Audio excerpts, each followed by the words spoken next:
Hey everyone, it's Ben here, and today we're going to be working on an Airbnb DCF together.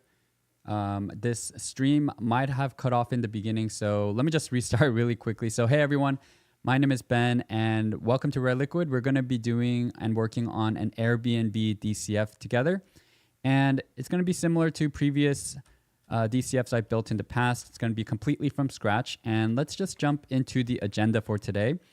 So I'm going to first be going over Airbnb kind of situation overview, then trading comps for the company, then talk a little bit about today's sponsor, Wall Street Prep, then go into the DCF, do the WACC together, and then kind of discuss the price. So first, let's look at Airbnb stock. So as you can see, Airbnb has been performing pretty well in the stock market lately, and it's at a 52-week all-time high, which is kind of why I wanted to do this DCF. In addition to that, Airbnb is also kind of just one of those hot, sexy tech companies, right? It's a little bit maybe past its peak brand prime maybe because it was a lot hotter when it was like private and going public and all that, but still a really well-known and beloved company. And so I kind of wanted to do a DCF for Airbnb for a while now, but the company is actually has been pretty unprofitable for a while. And so it's only recently begun to be more profitable, which allows us to more accurately do a DCF versus if your company is very unprofitable, then you're going to have negative cash flows, and the DCF analysis is not going to be very good for valuing a company. Right. So yeah, as you can see, it's pretty much like on the rise, and some of this could also just be because the market has been kind of on the rise as well. So it's not just only the company. You can also see that the company, based on what Google is showing here, has reported earnings recently, and I think it did pretty well. So this one I think refers to here, Airbnb stock jumps in heavy volume toward buy point. So anyway, that's the stock. Also wanted to do a quick mic check because I always want to make sure you guys can hear me okay. Can you let me know in the chat if all of this sounds okay so far? With that said, I'll keep going and check the chat in a bit. But a few things I wanted to also mention: bull case versus bear case. So bull case, strong brand and market position in the short-term rental market with a diverse and global inventory. So if any of you have used Airbnb before, then you know it's just one of the go-to places versus my friends have also used something like Vrbo. It's just, I think besides hotels, I don't know any other platform that I really trust when I'm traveling for lodging besides Airbnb. Second, flexible and scalable business model with very limited CapEx required. So at the end of the day, Airbnb is just a marketplace, right? It's where there's a supply side, there's a demand side, and Airbnb is just a middleman that takes a fee. And this is a very, very scalable business model, right? You could infinitely kind of scale this throughout the world. And that's really one of the reasons why investors love the company so much. And then tailwinds from growth in the travel industry driven by increasing disposable income and a growing middle class. So I think generally speaking, when you look at the world, everyone's becoming a little bit richer. People are traveling a lot more, especially let's say if you just take the other extreme and compared to 50 years ago, there's increasing wealth inequality, I'd say, but people in general are also throughout different countries, not just in the US, but all throughout the world, are earning more and more income and are able to travel. And that kind of increases Airbnb's total TAM, if that makes sense. TAM meaning total addressable market. So cool. Seems like the audio is doing well. Thank you guys for replying.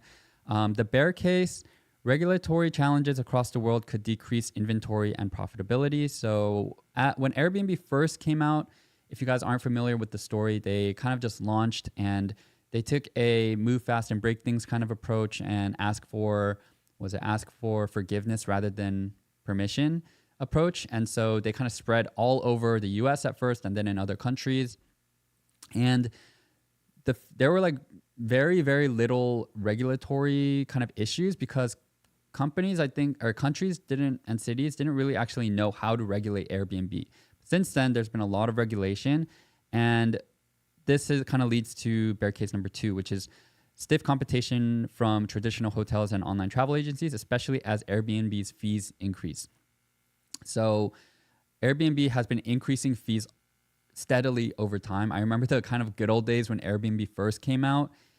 This must have been like 10 years ago at least or more.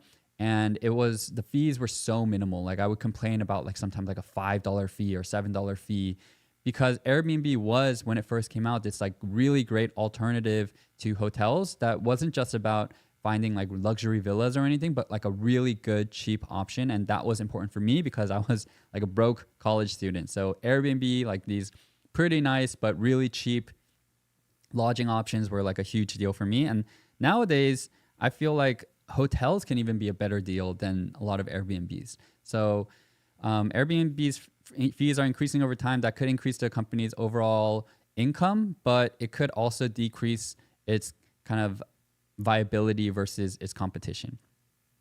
Lastly, highly sensitive to economic cycles. Now, of course, most companies are, but I think especially in the travel space, if there's like an economic downturn, recession, etc., then Airbnb is one of those companies that is especially primed to have issues and face like a much more significant hit and have higher volatility than, let's say, like a Berkshire Hathaway. So though that's kind of a brief situation overview, just wanted to also go over some notes and reminders. So first of all, this model will be available for free to download after the stream ends. And usually it's going to take about a day or two after the stream ends, so you can check back later. This is also a high-level DCF based on street-based estimates, not financial advice. So please don't basically use this to make an investment into Airbnb or not. Like I think what you can do is when you download this model, play around with the assumptions, and based on what you believe, you can use it to kind of guide your investment decisions, I guess, if you'd like to.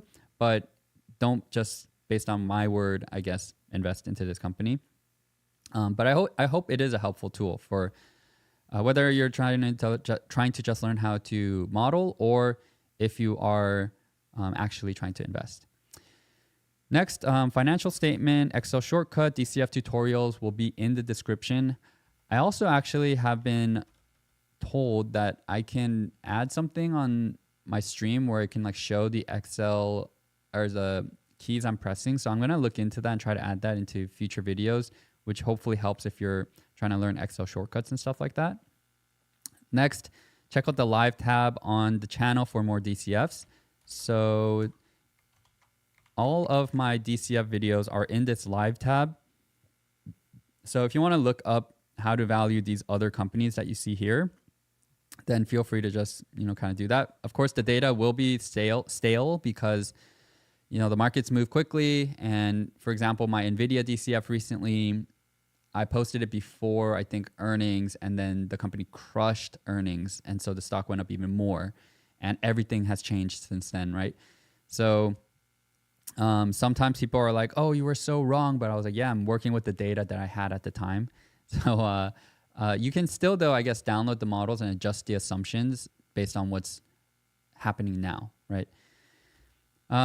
Lastly, you can sign up for my investment banking course in the description below. So I've been working for over the past year or so really hard on an investment banking course that I'm aiming for it to be the best in class resource out there for when people are recruiting for banking.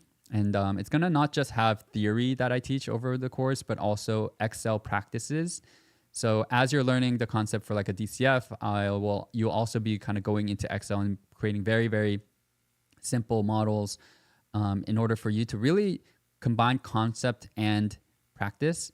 And so I think personally, that's like the best way to learn investment banking concepts. And so that's how I'm building out the course. And I'm building out with some classmates from Wharton who have also worked at Goldman Sachs, Evercore, JP Morgan M&A. I worked at JP Morgan Healthcare. So I think it's going to be a great resource. Feel free to sign up, and I'm giving out 50% discounts for people who sign up early. So you can check that out. So those are the notes and the reminders. Next, let me go into trading comps. So I took some time to break out multiple categories, I guess, of trading comps, and I will explain which one I find to be the most helpful. But basically, if you're not super familiar with trading comps, what you're really just doing is comparing your company to similar other companies. And it's no different than when you're thinking about even like a movie to watch and you're thinking, what movie should I watch? And you can compare Pixar movies with other Pixar movies, or Disney movies with other ones, action with other action, right? With companies, it's pretty much the same thing. And you can see I have 3 different sections here, one for marketplace, one for lodging, and one for travel booking. So marketplace, these are companies that are just 2-sided marketplaces where they have a supply side and a demand side. So I already discussed that with Airbnb, but for Uber, you have the supply side of drivers and then the demand side of people who are riders, right? And all of these kind of have that kind of element to it. And what we are just looking here is, okay, we have these set of similar companies. It's helpful to compare that way versus, comparing Airbnb to a company like Berkshire Hathaway or ExxonMobil, Chevron, because those companies have very, very different models. And so you can't really gain a lot of insight from that, right? You can see here, Airbnb is trading at near an all-time high compared to a lot of these marketplace type companies. Revenue growth is a little bit on the middle, around the middle. It's not like super high or super low. 12% growth for a $100 billion company. It's not the worst thing. Margins super, super high. And I think this is actually because of the way Airbnb reports its gross margin. And I would imagine that if the company had reported a little bit differently, then these margins may be a little bit lower. So I think, and I'm not entirely sure because I'd have to look it up, but Airbnb, when they have their, or actually the company might just have high margins because they list a listing, and then when they are taking a fee, so let's say like it's $100 listing and they take a $10 fee. If you think about revenue from the $100 that they're earning from someone booking a place, then that would make their gross margin actually, 10% of that. Wait, no, that would be, sorry. So I think, anyway, the point I was actually trying to get to was that, in that case, if it was a $100 booking, $10 income that Airbnb actually gets, and then there's some costs associated with setting up that the platform and the booking or whatever. Let's say it's $1, and so Airbnb's gross margin is like, gross profit is $9, then the company's gross profit would be, or gross margin would be $9 out of 100, which would be 9%, right? And so what I'm basically trying to say is that I think what's happening here is that Airbnb does not consider its overall revenue what people pay to book lodging, but instead the fees that the company earns. And so their revenue would be somewhere like $10 in that example I gave. And then there are some cost of goods sold associated with that take fee of $10. And let's call it here like $1.70. And so that's why Airbnb's gross margin is like 83% and so high. But it's very different compared to a lot of other companies. I guess with all that said, what I'm kind of saying is that gross margin is not very helpful here because these companies all report it so differently. I think what's more helpful, and the reason why a lot of investors love to look more and more down the income statement and into things like EBIT margin, EBITDA margin, are because you subtract out all of your cost of goods sold, your operating expenses, and then you're left with your operating income or your EBIT, right? So here you can see that Airbnb is actually kind of leading the pack, except for against like eBay. So their EBIT and EBITDA margins are pretty high, which means that company is on the path towards profitability. And this was not always the case, as you guys will see as we build out the DCF. Trading multiples. So this is just a check to basically see how expensive is my company trading at. So each of these kind of represents how much you would pay per dollar of the metric you're looking at. So for Airbnb, I'm willing, as an investor right now, if I were to buy the stock at its current stock price, I'm willing to pay $8.90 for every $1 that Airbnb earns, versus I'm willing to pay $4 for every $1 in revenue that Uber earns. So the higher means more expensive, and the higher multiple usually means that the company, investors are excited about the company for whatever reason. And there's always more to these companies than just financial figures, and there can be a lot of like industry tailwinds. Management could be really good, etc., etc. So basically, though, what I'm seeing from here is that Airbnb, I'd rather look at something like EBITDA because the company is profitable, kind of not cheap, basically. 20 times EBITDA is not super, super cheap, but it's not like crazy either compared to companies like Shopify, which is like 70x here, 50x. Premium or discounted historical multiples is basically just looking at, is this company trading right now at higher multiples than in the past or lower? And basically, if it's trading at a lower, then it's a good thing because you're quote unquote kind of getting a discount. But this is just another data point, not really something you can rely on for investing.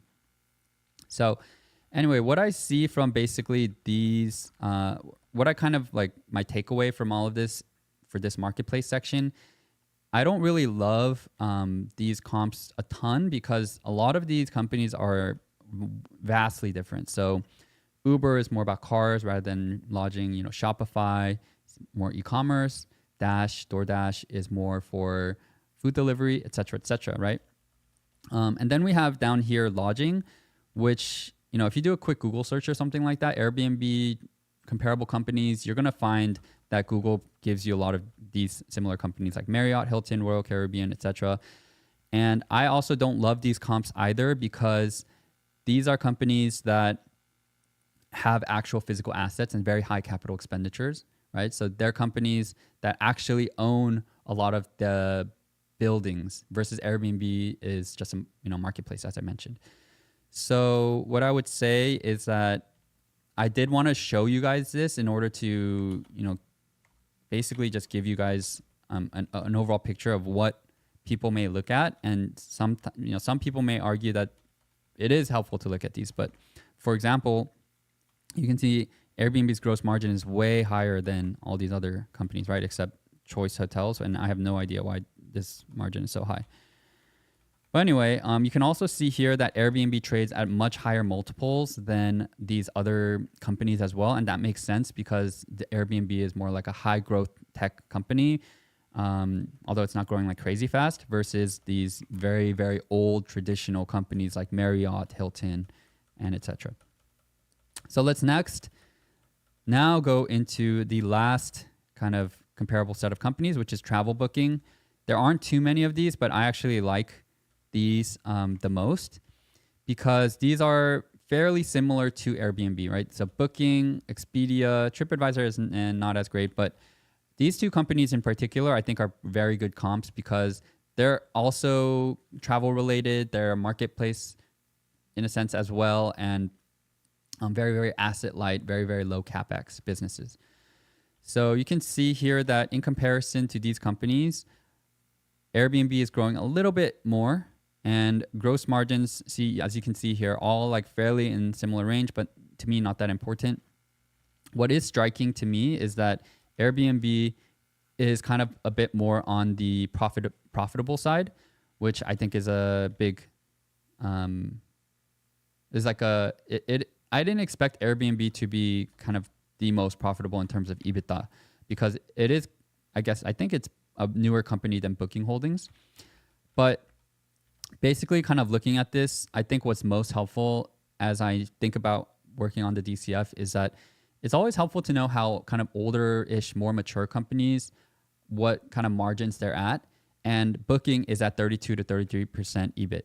And so for me, I've been thinking as I build out the DCF, I think a good kind of 5-year horizon and like what EBIT can be achieved in the future could be around like this 32, 33%. And we're going to incorporate that later.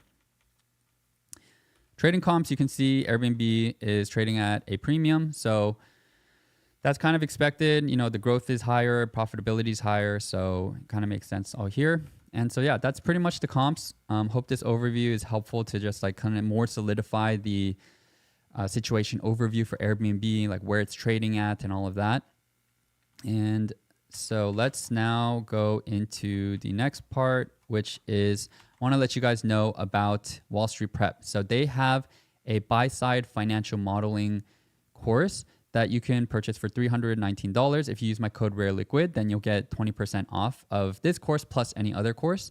And it's led by hedge fund veteran Brett Kovron, who worked at Maverick, Citadel, D.E. Shaw, Schoenfeld, very, very legit buy-side firms.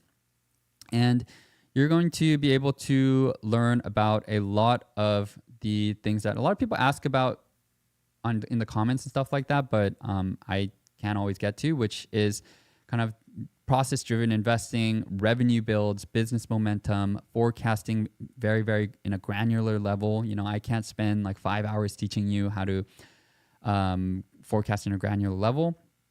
Thinking on a higher level on the qualitative side, you know, is this just a good business based on the metrics?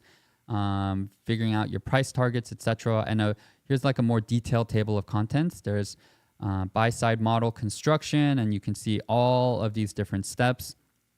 Analyzing a business, buy-side forecasting frameworks, buy-side valuation, which probably may be the most interesting for a lot of you guys watching this right now, and then buy-side thesis development. So, you know, I think when I was back in high school, I first got interested in the stock market, and I read books like The Intelligent Investor. And then it took me until college to finally realize that I needed to actually learn Excel and financial modeling as well. And this basically can provide so much of what I wish I had learned, I guess, in high school and also in college. So if you'd like to, feel free to check this out. I'll leave a link to this in the description as well. And you can use my code RareLiquid to get 20% off, as I mentioned.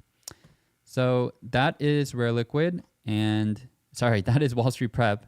Got the names confused. Now let's work on the DCF. So let's just get started here. So I'm going to add a new sheet. I'm going to start completely from scratch. And if you guys have any questions, feel free to ask away in the chat, and I'll be happy to answer questions as we continue building this out. Okay, so I'm going to zoom in for all of you.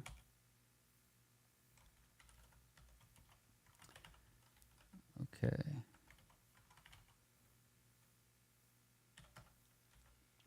So I see one question. I realize that you usually use analyst year to year. What about quarterly and the company did not announce Q4? Can you do that? So if you have a company that hasn't yet reported its latest quarter of Q4, I mean, you can still definitely model you can definitely still model for the company. You're just gonna have to make an assumption for that last quarter if you have like a quarterly model, I guess, quarter by quarter model. Yeah, that's what I'd basically say. If you had access to FactSet or Bloomberg or something, then they'll provide you just the full year estimate, and the only estimate will be for that quarter, and it'll be pretty accurate as well.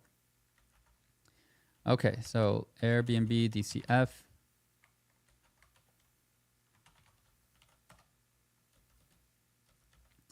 And I'm going to have the ticker here and the date. Airbnb. So I'm going to also actually take from this previous model that I built for formatting purposes. And the date today is March 2024. All right, so I'm going to take some shortcuts here.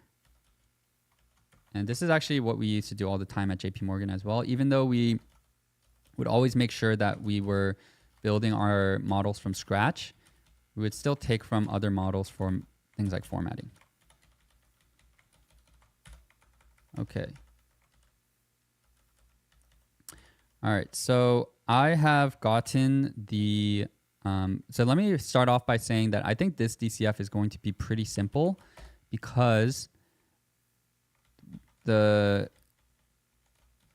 not going to do like a revenue build or anything like that. We're just going to really take the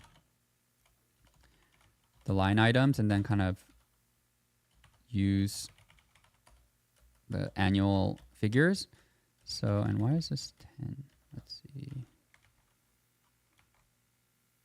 I did, actually, never mind. Okay, 11.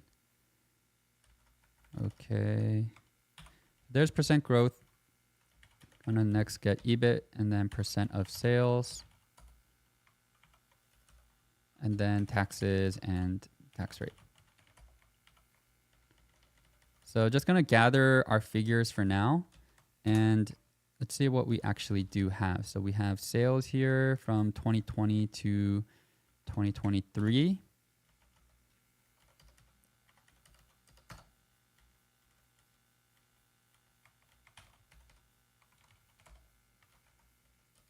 Okay, so I'm gonna just start linking here now. So 2020. See how far we go. We only have until 2027.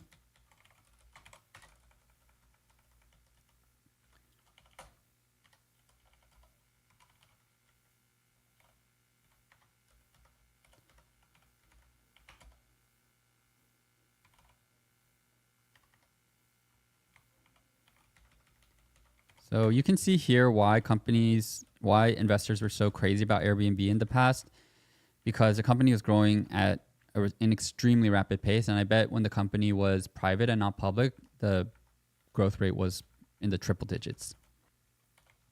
Next, let's get our EBIT, which is our operating income. As you can also see, the company was highly unprofitable at a certain point as well. That's quite normal with these like high growth tech companies. And I'm going to,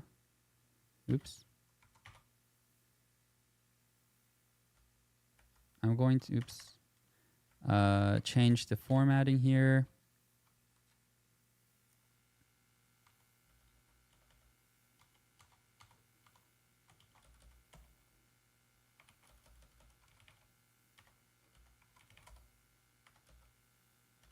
And as I'm kind of doing all of this little bit more manual stuff, let me know in the chat, where you guys are all from. I always like to know, because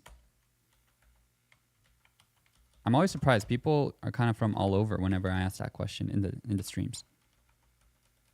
Okay, taxes.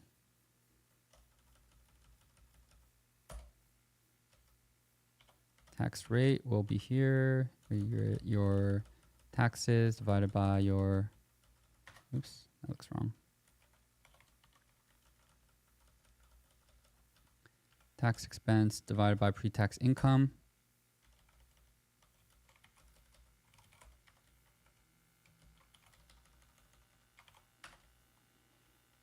Okay, so let's see what we can gather from the information here so far. Revenue seems like it's going to steady out to low double digits to eventually probably single digits.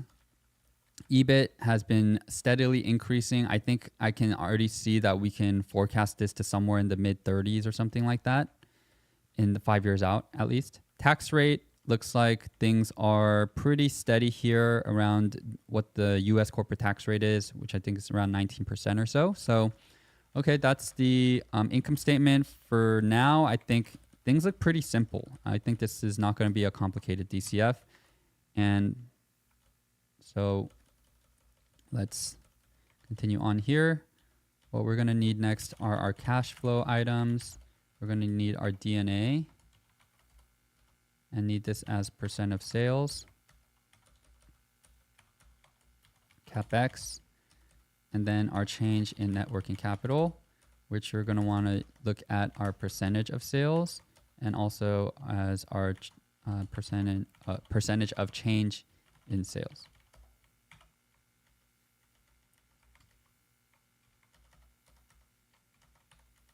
And for these, we're not going to look at estimates. I think I took a quick look in the past, and these figures are really, really small. So, oops, I also forgot to color code. So I've mentioned this in previous streams, but in case this is your first or you hadn't caught it in the past, it's always really important to color code your cells, because then when you're auditing the model or you're looking at someone else's or someone else is looking at yours, they'll be able to more quickly be able to check for mistakes and stuff like that. So at JP Morgan, green was meant that you're linking to other sheets. Black was you're calculating in that same sheet. Purple is you're linking to the same sheet. And then red is like, oh, something weird's going on.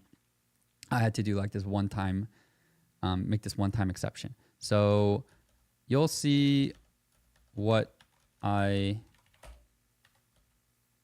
you'll see me color code as we continue on with this model.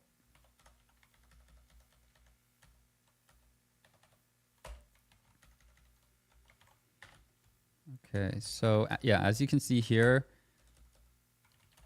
super, super low DNA, and that's because the company has very, very low capital expenditures. Basically what that means is that the company does not have a lot of CapEx. Yeah, barely any. So 2020 CapEx here. I like to have all my numbers be positive in the model. So it's really a personal preference, but for something, so you can see, like, you can either have all your numbers as exactly what they come out to be, and you can add everything, or you can make everything positive when, yeah, you can make everything positive and then decide to subtract them out as needed. So what I mean is, like, you can still have negative numbers, of course, here, but for capital expenditures, that's something that you subtract out of your cash flow, right? So you can see here that it's, when I link to this, it's actually a negative number. But I like to keep things positive and then run the kind of numbers and formula, write out the formula myself. And I guess you'll see what I mean when I build out my unlevered free cash flow. Okay, so then lastly, change in working capital. So let's see, we have that here, luckily.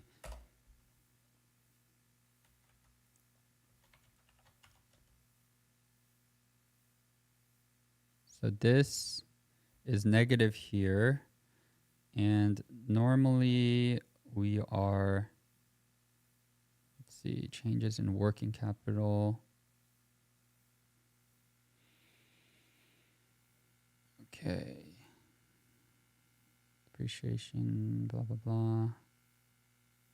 Okay, so what it looks like here is that, interestingly, a lot of times, sorry, let me adjust my seat. Companies usually have an outflow of working capital, and that's because companies need to usually like pay upfront for things like inventory or whatever. I would imagine, but in a lot of like asset light companies, they are able to actually collect the money upfront, and then it's kind of like a free interest-free loan because they're getting given money from customers. So for example, if a customer pays for a 1-year subscription to something like TurboTax or and a VPN, then if you pay for a year in advance, then you're giving that company, let's say if it's $100, you're giving them $100 interest-free loan because they're not paying you any interest. They just give you the promise like, oh, I'll give you this service over this next year, right? And so that's why I think Airbnb's working capital is positive, because if you think about any booking you make for Airbnb, you're paying up front, and then Airbnb delivers on the service later. Anyway, so we can basically just calculate here the percentage of sales and then the percentage of change in sales and see which one we want to use when we're modeling based on what is more kind of steady. So it looks like percent of change in sales not very useful here, so we're probably going to go with percent change in sales. Overall, from what I see, basically our cash flow items aren't going to make a huge impact. I'd say surprisingly the change in net working capital probably the most. and it should actually add to our cash flow. So I'm gonna make this negative. Okay, so we have our cash flow items, income statement. So I think this DCF is actually going to be, as I mentioned earlier, like super simple. So I think this is actually a great example for a DCF that, you know, if you want to build it like kind of quickly. Because a lot of times from the models that I've built, they're kind of on the more lengthier side. But for this, it'll be like a good quick DCF. Okay, so anyway, let's basically build out what we need here. So we have, I'm just going to copy paste a lot of this. And as I do, I want to take a look at the chat.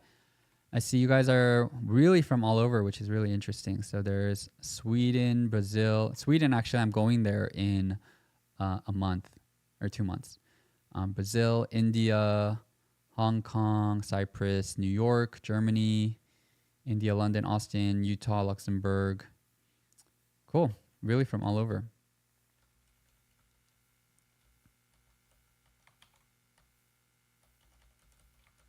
Okay.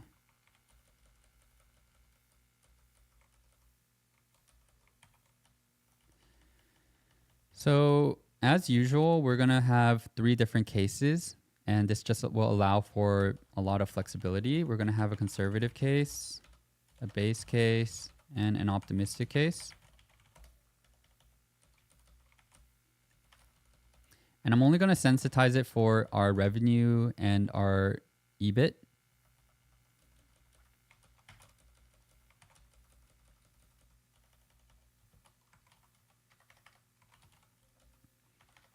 Because everything else, I think, you know, it's not going to have a ton of variability. So, okay, so this is a full picture of what the DCF is going to look like. Should be familiar to a lot of you guys if you guys have been following my previous streams and things like that. So, all right, so this is where the color coding that I mentioned that I would do comes into play a little bit more. So I'm going to be linking up to the figures up here. And since I am linking that to the same sheet, I'm making this purple as opposed to green, which is used for other sheets.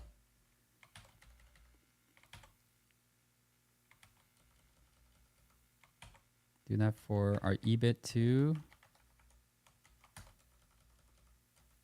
Taxes.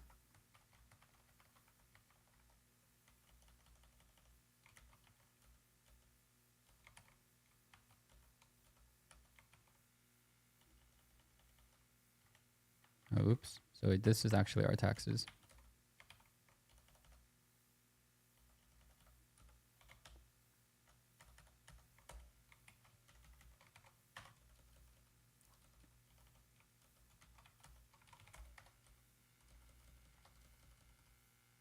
Okay. I'm going to stop there and then now work on the estimate. So people usually do either a 5-year DCF or 10-year. I'm going to do a 5-year, and we're probably not going to get to a steady state growth rate that I think instead of using terminal, I guess what I'm getting at, instead of using the terminal growth rate for this model, I want to actually try using the exit multiple method, which I haven't actually done in my stream so far. But since I've kind of looked at comps quite a bit, I'm going to basically do the exit multiple method and see if I want to use it. If it gives us a really funky number for whatever reason, then I'll probably do the terminal growth method. So we'll get to that later. Let's first start off by just calculating our growth rate.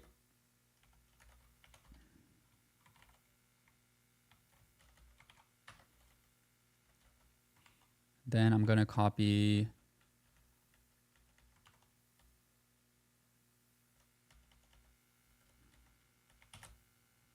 this down here to set up the formatting.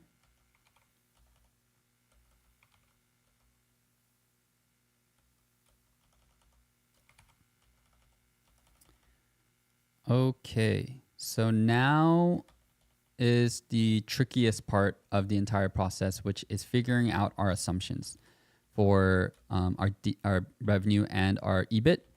And so I've covered this before, but when you get to the later years, analysts drop off, and I'll show you what I mean here. So if you go to Broker Outlook, you can see for sales, there's a ton of analysts that are projecting for 2025. But then if you go to 2027, let's say, there's a lot less. And so now you're going to be comparing 2025 or 2024 numbers with estimates that are not as common, right? So there aren't as many. So it's not really an apples to apples comparison. So basically 2025 looks like it's pretty reliable.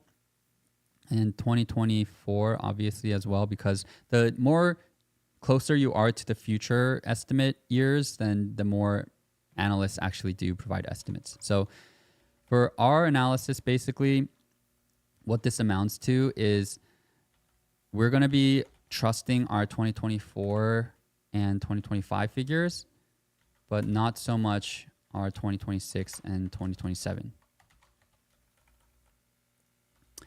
Okay, so what I want to do for 2024 is, since this is a street-based estimate, right, we're going to trust our 2024 and 2025 figures, even though I guess they are a little weird in that they're increasing. Usually revenue growth rates kind of decrease for most companies, but okay. And then let's think about what it'll decrease to over time. Basically, it seems like in a base case scenario, I actually think that it would probably make sense to kind of grow down to something around this 10%. So I think in 2028, if the company was at around 10% growth, that would actually be probably somewhat good for the company because it is now pretty large. And if it's growing from 12% down, I guess actually to be a little bit more on the conservative side, I'd say 9% would make more sense. So I'm going to grow this down to 9%. So in 2028, our metric, I'm going to grow it down to 9%.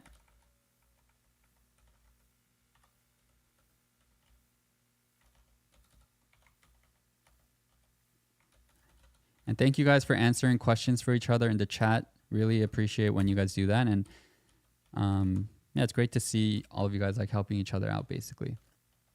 In terms of what I'm doing in Sweden, so for my Wharton MBA, I have a course where you can go to a country and kind of learn about a topic. Actually, in about an hour, I have to head to the airport to head to Georgia, the country, where I'm going to be learning about like the history of the region and stuff. For Sweden, it's more about like learning about innovation. So I'm visiting all these companies and stuff like that. What advice would you give to someone who has really bad grades and wants to get an IB internship? The best thing you can possibly do is to get as many boutique investment banking internships as you can during the semester and in the summer. That's, in a nutshell, the best thing you can do. I'll get to more of your questions later, but anyway, to finish building this out, I'm going to linearly grow this down. So we're getting our previous year, subtract out the difference between the previous year minus our last year, and divide all of this by the number of years.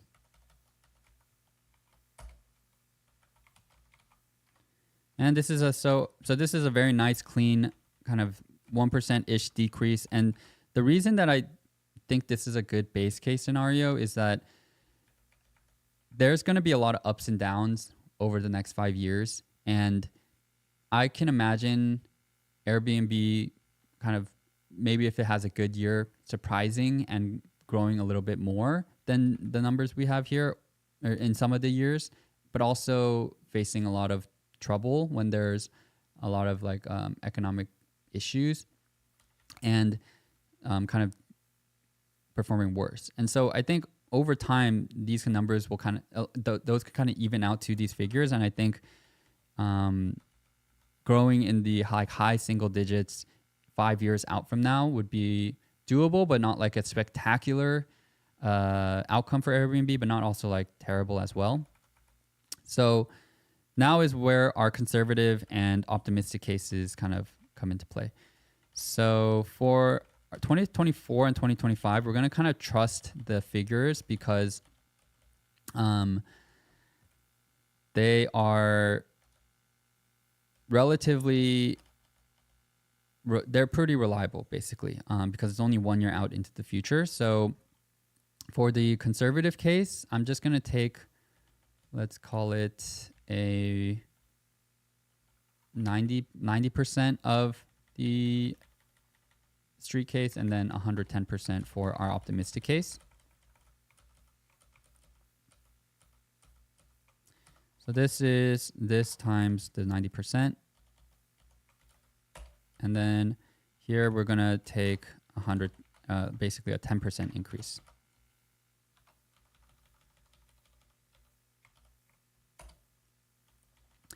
And we're going to do a similar thing here, but basically what I want to do for 2028 is based on the 9%, also have like a bit more of a conservative case, so 80%, and then a much more optimistic case at 120%.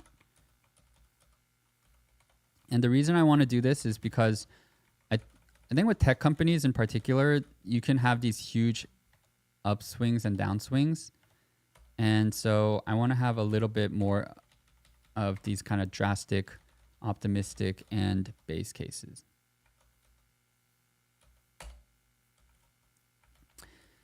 So what we're going to do here is also linearly grow things down. So we're going to get our previous year minus the difference between the previous year and last year, divide by our number of years.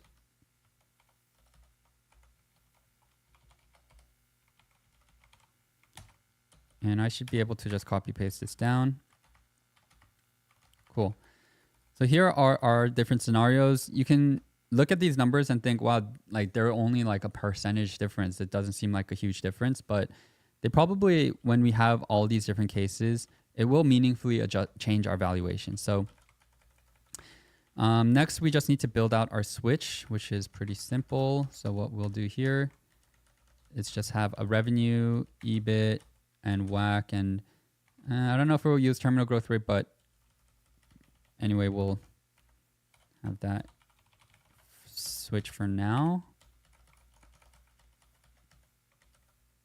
Okay, so I'm using the offset formula, referencing the cell that I'm currently in, and then I'm going to reference the switch, and then 0, 0. Oops.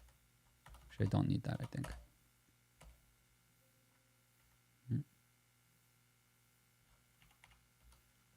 There we go. Okay, so that's the offset formula. And pretty simply what it does is whenever I change the switch to, as you can see here, up here, if I change it to 2, then it'll pull the base case assumptions. If I do 3, it'll pull the optimistic case. We'll go through all of that in the price discussion section when I play around with the assumptions. Okay, so let's get our previous year multiplied by 1 plus our growth rate. Make these black. Okay, so then now we have our revenue built out here. And next we need our conservative, or sorry, our EBIT. So I think this is actually where things are most important for Airbnb, because the company just started being profitable. Oops, I didn't build out this part yet.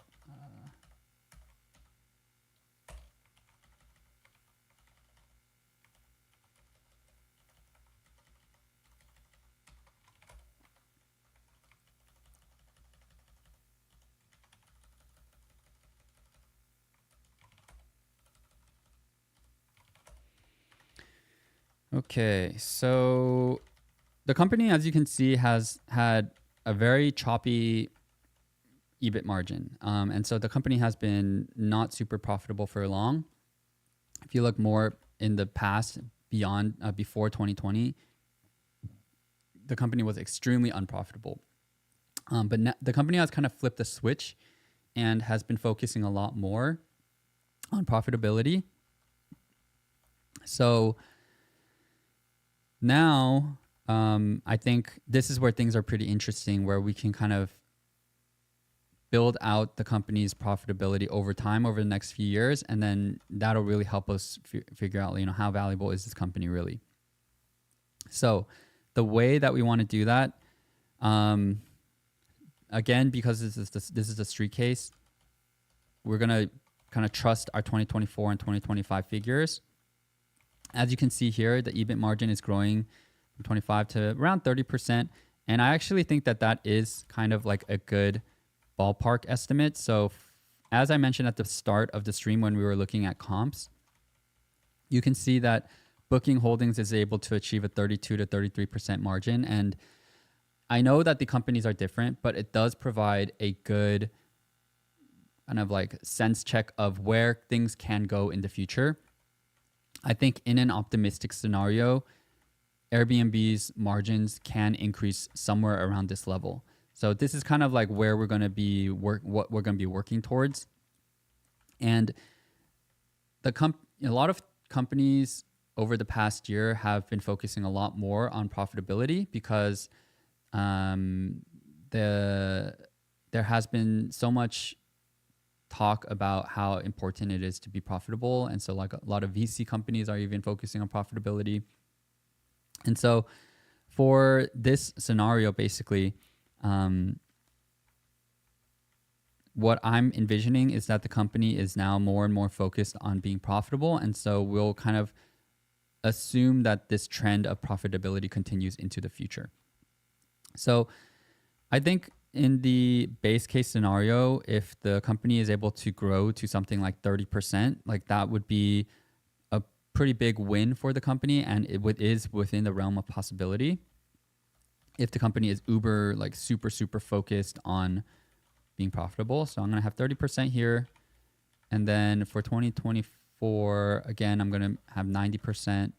Or actually, EBIT margins don't change as much as revenue growth rates. So I'm going to have it be a little bit less drastic for this first year. And then by 2028, I'm going to have it be, let's say 85%. No. Yeah, 85% and then 115%.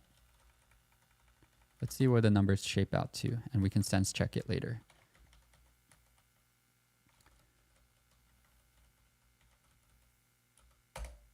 So EBIT here. I should be able to actually just copy paste this formula that I calculated earlier.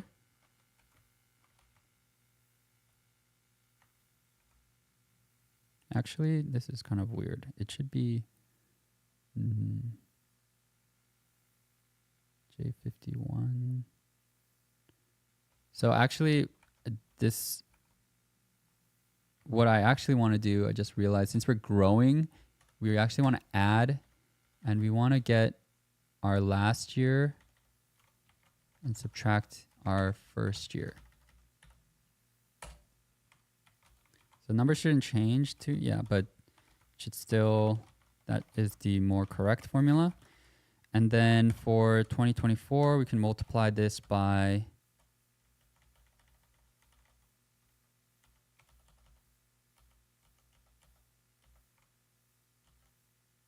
that figure here. And then 2024 can multiply by our optimistic scenario.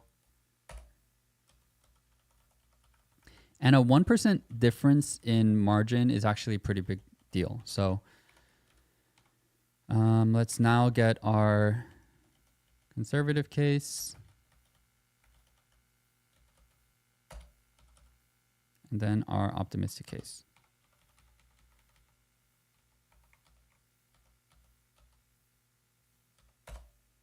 Sweet. Okay.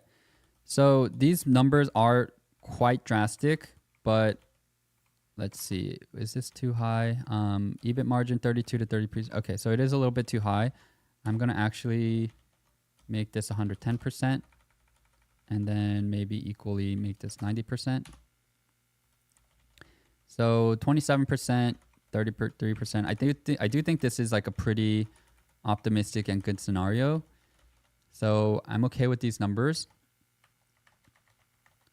And what I want to do next is the formula. So linearly going to be growing this up as before.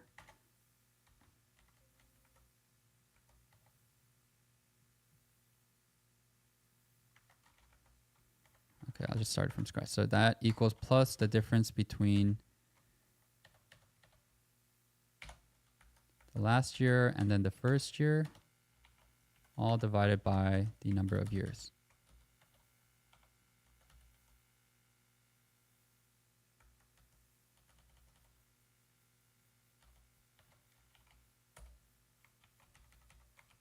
Oops.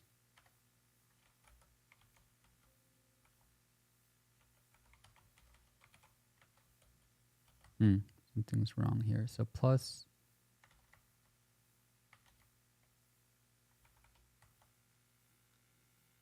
previous year plus the difference divided by, okay, the year is wrong.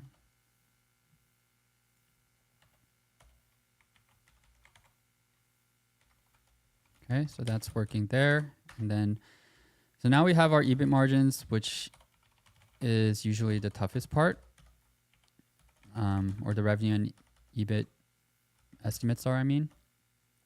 So let's go to our switch. And now we have our revenue and EBIT assumptions and cases built out. Okay, so now that we've done that, let me kind of answer some questions down here in the chat. So what's a GRE? It's usually one of the two options you can take for your standard exams. It's like the SAT, but for business school or graduate programs, basically. What to do in a scenario when the risk-free rate of a country is on the higher end, like India, and it exceeds the WACC? What other method can we use instead of perpetuity growth for terminal value? So you're going to need a WACC. Well, first of all, the risk-free rate is a part of your cost of equity, which is a part of your WACC. And so your risk-free rate being higher than your WACC is not really possible, I believe, because it's kind of like WACC is more of an umbrella and risk-free rate is a part of that umbrella, right? So, but you can use the exit multiple method instead of perpetuity growth if you feel like that's better suited for your valuation exercise.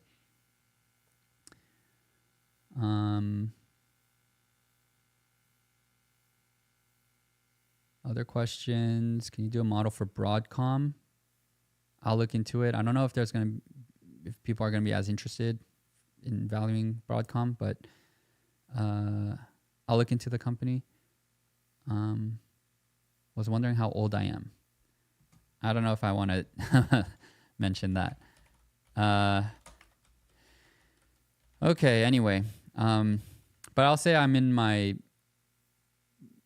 the range of, let's say, I'm a 90s baby. On the older side of 90s babies, I guess. I don't know. I don't know why anyone would need to know my age.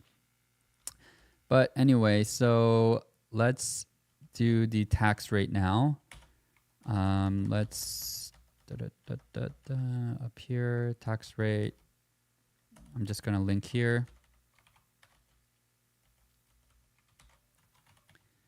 And for taxes, I think we can just, taxes may change. And so this actually does become a very important assumption when we have like a new administration.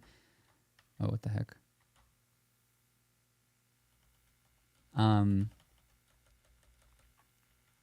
But in our case, I think we're just gonna kind of use the assumptions that we have here. As I mentioned before, the estimates are not super reliable, but I actually think these numbers are roughly what I would want to use anyway. So the U.S. corporate tax rate, I always forget it, but I think it's around 19%.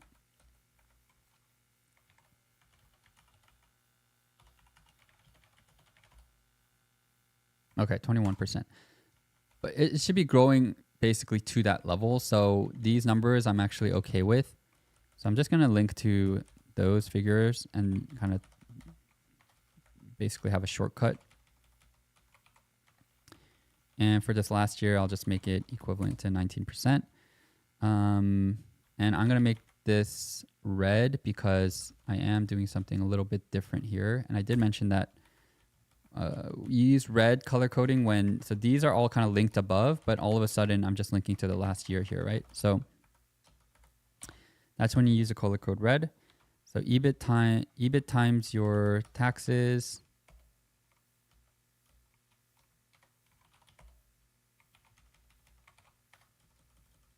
Okay, so now we have our taxes.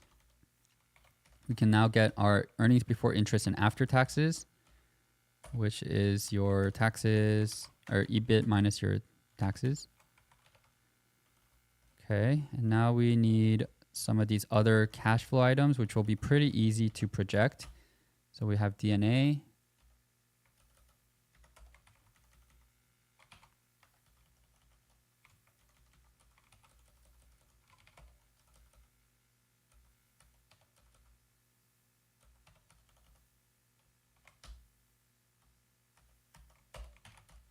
These are also going to be super easy because there's like nothing really to project here.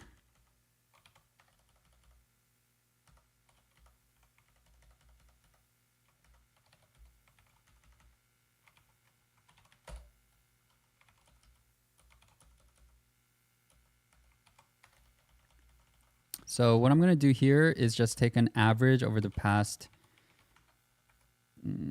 Oh, these numbers. Oh, this is crazy. Like there's actually 0 capital expenditures for the company. And so this is actually kind of odd. Normally you see depreciation and amortization less than your capital expenditures. And that's because overall, like eventually your DNA and CapEx should kind of be in line with each other. In this scenario, it seems like there's probably more amortization. So CapEx is for actual physical equipment and plant property and equipment. Amortization can be kind of more intangible stuff. So I guess what I could do here is just take an average of the three years.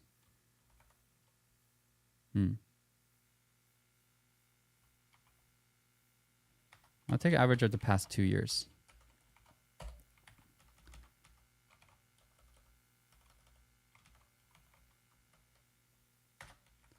So this, you want to make red again.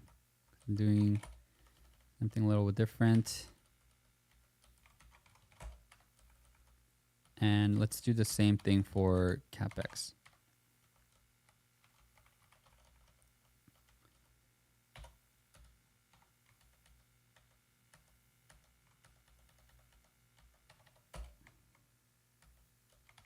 Okay, so we have our CapEx and DNA here. These numbers, I gotta say, are a little funky, but they are what the numbers are, so oh well. And it won't really affect too much anyway, because it's pretty small figures. Next, our change in net working capital. I will take, again, the average of the, I'll just do the same thing to keep things consistent. And this leads us to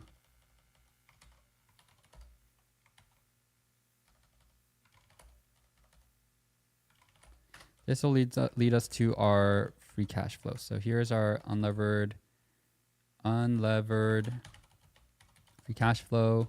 We're going to then need our present value of free cash flow.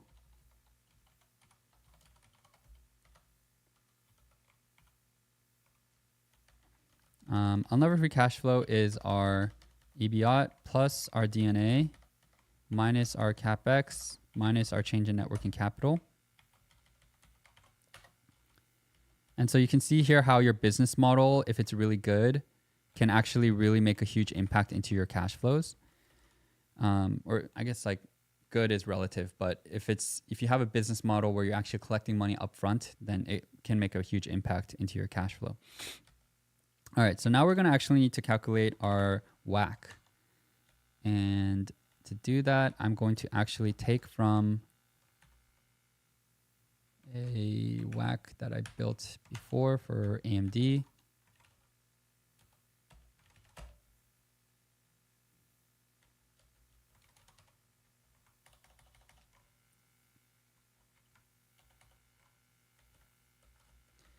Alrighty, so let me delete a lot of these numbers.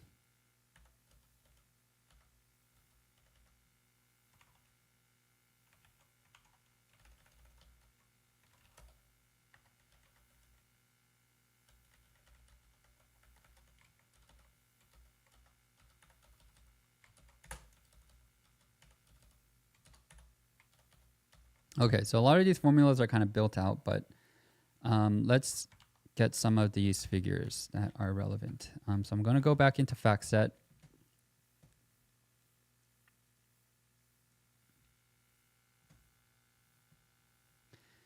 While this is loading, because it's kind of slow, I'll answer some questions. So can you share how to do relative valuation, mean, median, comps, justified multiples? So actually, I did this for about like 10, 15 minutes. So once this stream is published, you can go back to the comps section and you'll see that I talk about comps for about like 10, 15 minutes for Airbnb. Another question, I use DCF to value some companies, but I don't really like how site change in terminal growth rate impacts the result a lot. Do you have tips for how to manage that? Well, that's the whole issue with modeling in general. It's not just for DCF, but also for anything really. Like even if you're looking at comps and you, for whatever reason, decide to take out one or two companies because their numbers are really high or low, that'll really change, you know, the multiple you use to apply to get to your valuation, and that's going to drastically change your valuation as well. And so at the end of the day, valuation is really about establishing a range that you believe in. And so you want to just think about your terminal growth rate as a range as well. Figure out what range you're comfortable with, and then use that to get to your valuation. You can never really get to like a single number, although that is what you kind of end up doing. Usually what's important is like getting the range of what you believe. So, okay. Fully diluted market cap, 107.5 billion. And I'm going to have everything in millions here. Risk-free rate, 10-year treasury yield. So let's find that. Oops. Wrong Chrome. So 10-year treasury yield.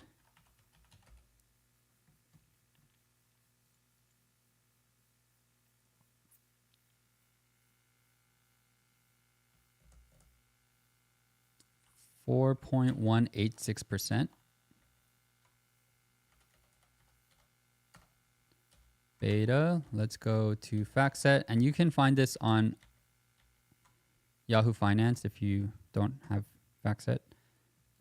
So beta 1.72. So essentially, Airbnb is 72% more volatile than the stock market, like the S&P 500. Market risk premium.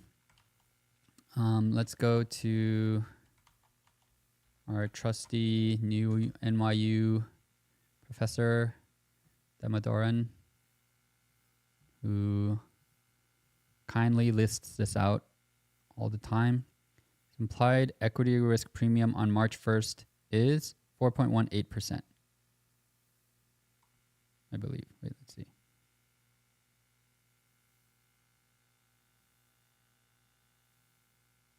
Yes. 4.18%.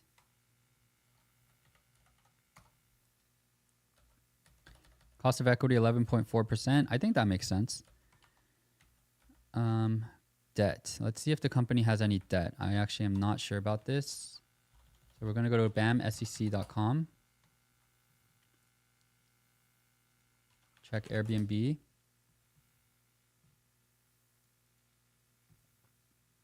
Go into their financial statements, which is here. Okay, balance sheet. Liabilities, current liabilities. They do have debt. Okay, interesting. So they don't have any short-term debt, but they do have long-term debt here in the amount of 1.991. So it seems like they have about 2 billion in debt. Okay, I don't need this thing.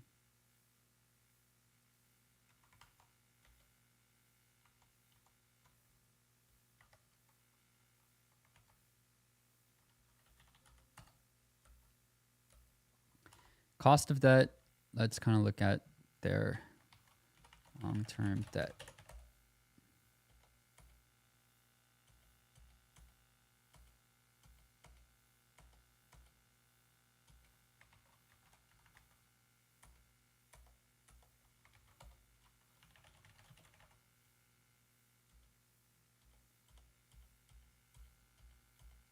Okay, so we're going to have to kind of search around for company's interest rate, but it may actually be at the top. Let's see. Nope.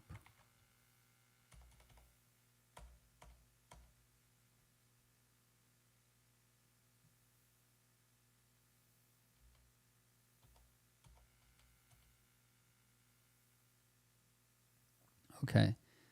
So here are, okay, this is for leases. Okay, no, this is for debt. Okay. There's no, and sorry, I know this may look really, really small on your screen. I should actually probably zoom in.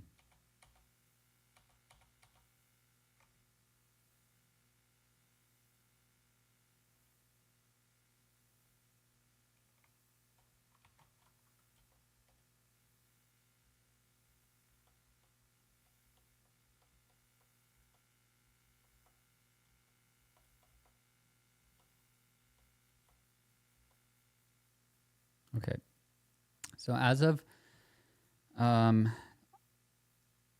right, so there's 2 billion there.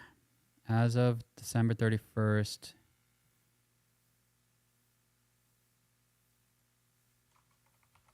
interest rate was 0.2%. As of, okay.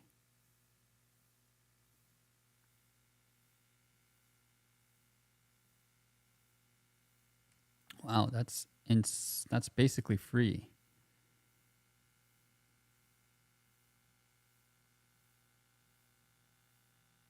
Okay, I guess it's because it's convertible. Okay. So convertible loans are different, and you're supposed to incorporate them very differently from just normal term loans. But for our purposes, I'm just going to use the 0.2% interest rate. So cost of debt here, 0.2. And then tax rate, let's go to our DCF.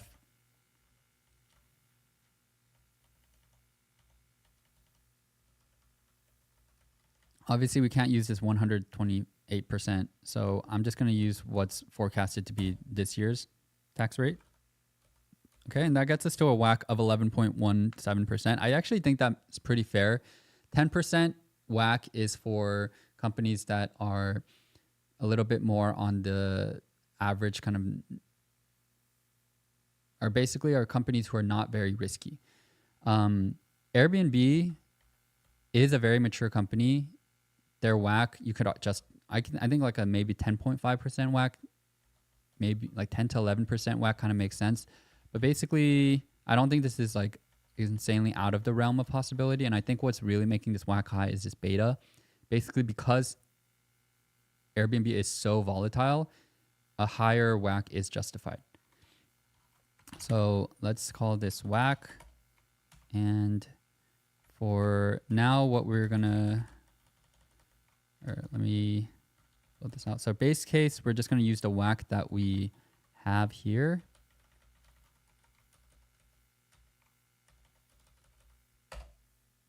And then for our conservative case, we can add 0.5%, but I'm probably not going to use that. And then for our optimistic case, we can take out 5%. Okay. Now, we can either use terminal growth rate or we can use the exit multiple method. Let's see. Let me just see our comps to see if we have a good figure that we can use for the exit multiple method.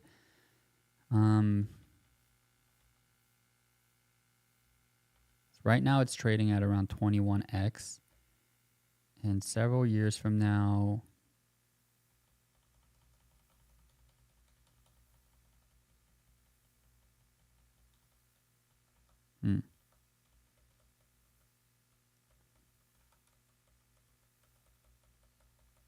So normally what you want to do is kind of have a multiple that you can apply to your EBITDA based on a set of comps that you believe is fairly accurate.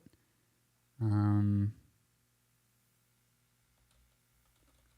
something you can also do is take like 50% of your terminal growth rate, terminal value, and then your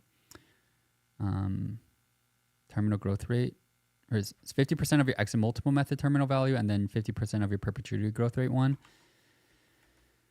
I don't know if I have like a great figure that I can use, but okay, for now, what I will do is I'm going to calculate just using normal terminal growth rate, which is 2.5%, conservative case 2%, optimistic case 3%. We're going to need our switches here. Oops. So we're going to use the choose formula. So choose. And then here. I also have kind of a hard stop in 15 minutes because I need to go to the airport. Let me quickly see how long it's going to take me, if I were to call it. See how much time I have.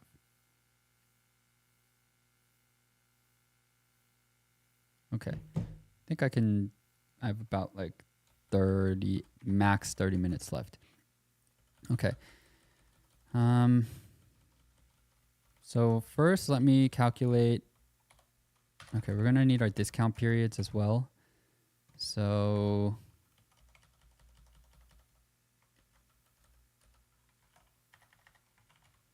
this is where kind of mid-year convention and all of that comes into play.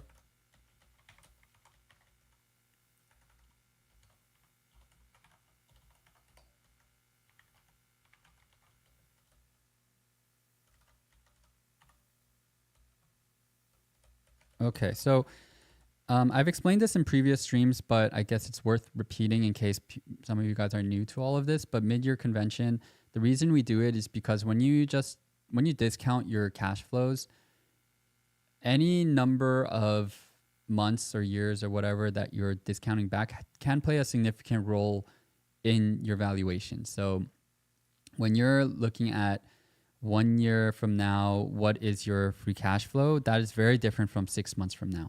And so what bankers do is they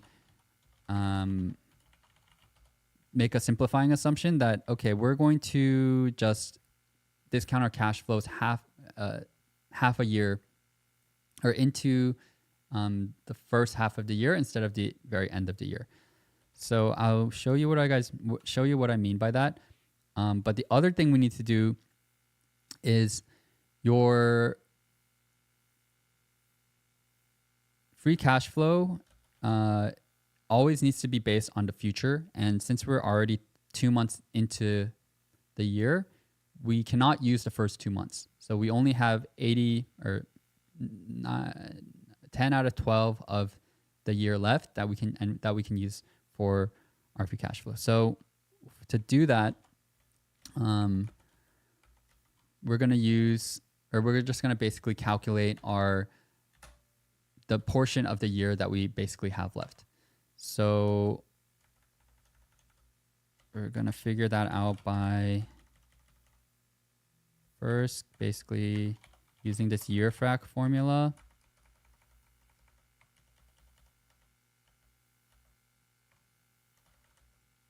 And we're getting our first year divided by our end of the year, which is just C6. So we have 83% of the year left, essentially. And what we're going to assume using mid-year convention is that we're going to get our cash flow in the middle of this year. So we're just going to divide this by 2. And that's how much we're going to discount our first year's free cash flow. And so, let's see. So 0.42 is how much we're going to discount this first year's free cash flow. And then after that, what we want to do is 0.83 is how many years we have left for the rest of this year, right? We have 0.83 years left. To get to June, we want to add 0.5 because 1.33 basically what this does is we're basically right now 1.33 years away from June 2025. So let me think. Yeah. So you just add 0.5 to the period here, and then you just add one more here because 1 year later we'll get to June 2026 and etc.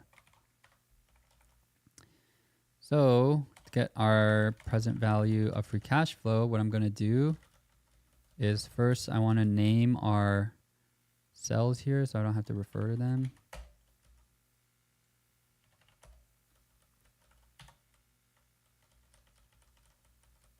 Okay, so our present value of free cash flow is our unlevered free cash flow times 1 plus, or divided by 1 plus our WACC to the power of the year of the discount period.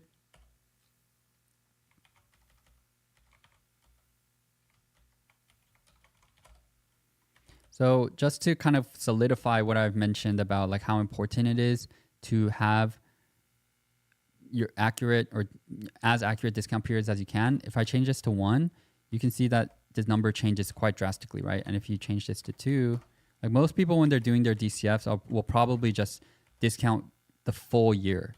And that'll really, really drastically change your present value of your free cash flow.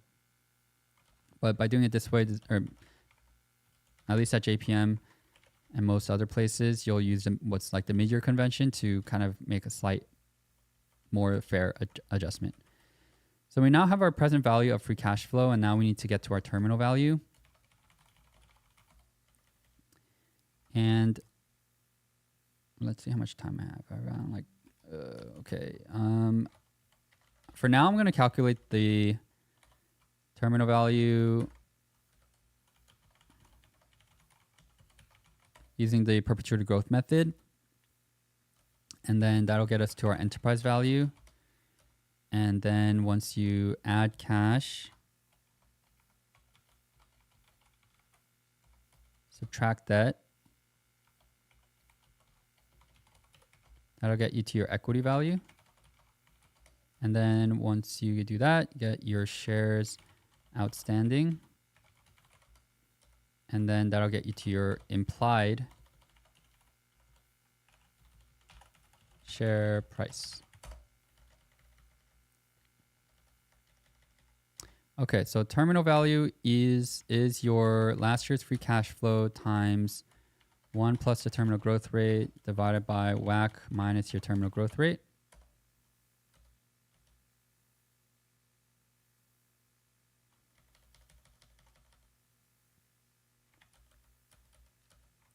And then you want to get your present value, which is your terminal value divided by WACC. Sorry, 1 plus WACC to the power of the year that you're in, or the last year, I mean. So that is your terminal value.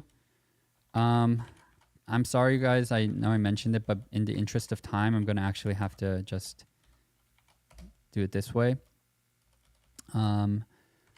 instead of using your exit multiple method, unless we get a really weird funky number, which I think we are going to. So I'm going to need to find the cash figure. It's too zoomed in.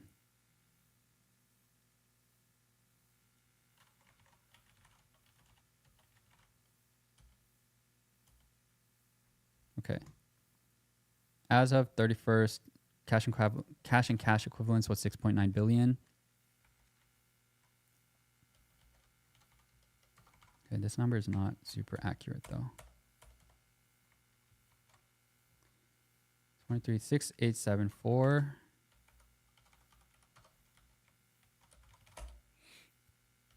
Okay. Debt we have in our WACC.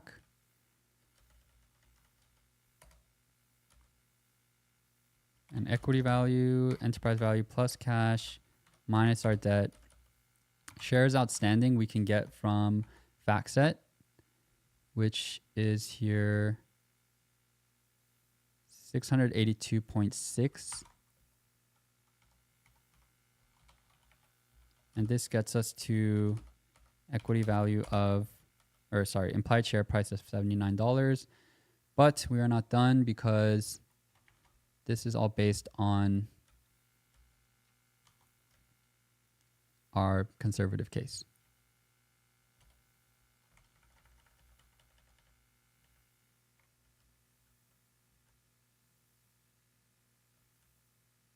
Oh, did I make a mistake? It says enterprise value needs to have discounted cash. Let me double check that. Thank you if I did make this mistake. So enterprise value. Oh, yeah, you're right. Thank you. I accidentally used unlevered instead of present value, which decreases our numbers even more actually. So let's go back up here. So implied share price here is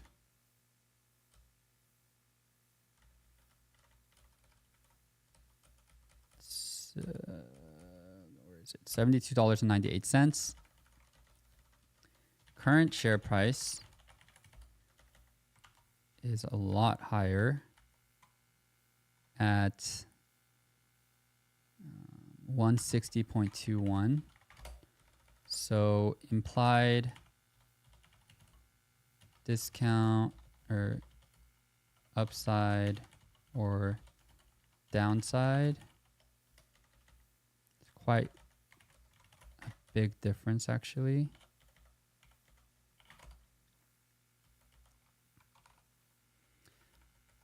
But as I mentioned, right now we're in our conservative case. Let's see what things look like in our base case scenario. Not like a ton better, to be honest. $85. And then in our optimistic scenario, $105. So honestly, I think Airbnb is super overvalued because even in our super optimistic scenario, and we have been using kind of like the street estimates, the company is just like, there's no justifying its current stock price in my view based on this DCF valuation. Now, I will say that it could be that we're using because we're using the terminal growth rate method, that it could be a little bit, let's see. I mean, it's fair to use the terminal growth method even for this company because it's not like the company is growing at like 20, 30% 5 years out, right? It's growing at like 9%, or it could be. I think if you wanted to make an argument that the company should be valued higher, then maybe look at the WACC decreasing. Like you could argue that, it has a really low interest rate. So I don't know. You could argue for a lower WACC. You can say that the risk-free rate is like abnormally high right now, whatever. But still, I don't actually think anything can really justify Airbnb's current stock price. I think that it is way too high right now. What I would personally think would make sense based on, as I was building all of this out, I was thinking like, what would I kind of believe? I think I would believe in a base case revenue growth and optimistic case EBIT. I do think the company has a good chance of really increasing its EBIT margins over time. WACC, I would err on the optimistic side. Terminal growth rate to be conservative, keep it at 2.5% if we decided to use this method. And so for me, that would mean that the implied share price should be around $96.30. Let me briefly maybe just like apply the exit multiple method and see what we would get. So to do that, it's gonna be really quick and dirty. And next time I'll try to make things like a little bit more just cleaner or whatever. But for this, I really have to go to the airport soon. So what we would do here is we would get our EBITDA and then we would apply some kind of like multiple, right? And we can find that multiple from our trading comps. And we're gonna have to kind of figure out like what exactly to use. So we're gonna look at our EBITDA multiples.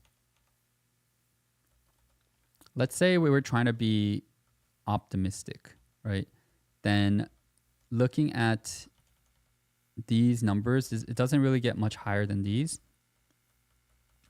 Yeah, these numbers are a lot lower. Travel booking, a lot lower. So if we were being super, super optimistic and we use this median of 25.6x, let's see what kind of terminal value we get from that. So EBITDA times that terminal value. Okay, actually it is quite high. 141.754. But you're going to have to believe that Airbnb can trade at this multiple 5 years from now, 24.6x basically. Let's say we do believe that though. Let's see what the terminal value gets us to. This would actually, yeah, this gets us in line with what the current share price is, but I think that is putting a lot of faith into Airbnb.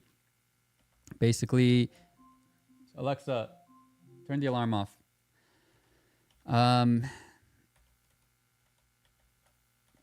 Yeah, I don't know if we could really reliably use that, but I think that's helpful, right? Like maybe, I don't know, some investors would actually be okay with having a multiple around here and using this exit multiple method to get to their terminal value. I think 25.6x is pretty high. I'm kind of repeating myself here, but I think basically if you are very, very optimistic on Airbnb, then it does make sense to kind of use this 25.6x. I mean, we are looking at comps right now and what they're currently trading at, and using this as a basis for our multiple. But even if you believe that, the implied share price right now at 165 is not really much higher than the current share price. So it implies like 3% upside, right? So I don't think that basically based on what we've done here today, that Airbnb would be a good investment. So we'll see how the stock trades. We'll see if the company surprises, has like really excellent and stellar revenue growth or EBIT margins. There's also a lot more to investing than just financial figures. And so you can just use this as one part of your toolkit if you'd like, if you're thinking about investing into the company. So yeah, I hope that was all helpful. I do want to give you guys another quick reminder about today's sponsor for the video, Wall Street Prep. So they have this buy-side financial modeling package, and it's led by a hedge fund veteran, Brett Coffron, who worked at Maverick, Citadel, D.E. Shaw, Schonfeld. And if you use my code RareLiquid, you can get 20% off. And you'll just learn so much about just going a lot more granularly into investing or in modeling. And so there's things like investing in the role of the model, revenue builds, which I think is super, super important. A lot of times one of the most important things to do when you're modeling out a company, business momentum, et cetera, et cetera. You can take a look at the table of contents. I'll leave a link to all of this down in the description. But you can see that there's just so much you can learn from all of this. So yeah, that pretty much concludes the video. This model will be available to download for free 1 or 2 days after the stream is published, and it'll be published right away. So yeah, with that said, hope you guys all took a lot or something away from the stream, and hope to catch you guys all in the next one. Thanks so much, guys, and peace out.